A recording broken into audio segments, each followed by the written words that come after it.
Abraham Lincoln, From Hardship to History. Abraham Lincoln was born in 1809 in a one-room log cabin in Kentucky. His family had almost nothing. He had less than a year of formal schooling in his entire life. Everything he learned, he taught himself, reading by firelight after long days of hard labor.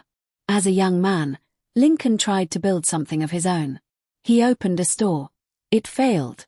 He borrowed money to try again. That failed too, and left him buried in debt for years. He turned to politics, hoping to serve his community. He lost his first election for state legislature. He kept going. He studied law on his own and became a lawyer. He ran for office again, and lost. He ran for the U.S. Senate, and lost again. Defeat after defeat. Most people would have stopped. Lincoln didn't.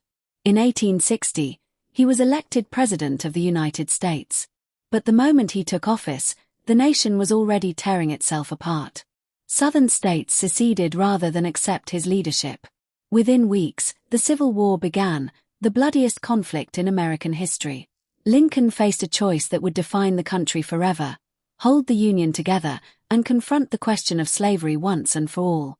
In 1863, in the middle of the war, he issued the Emancipation Proclamation, declaring that enslaved people in the Confederate States were free. It was a radical, dangerous act of leadership, one that reshaped the meaning of the nation.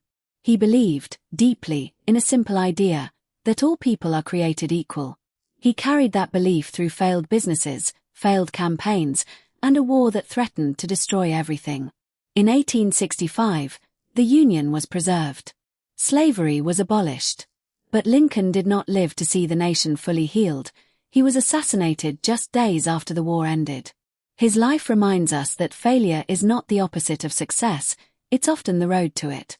Every defeat Lincoln faced became a lesson he carried forward, until one man's persistence helped redefine what a nation could be.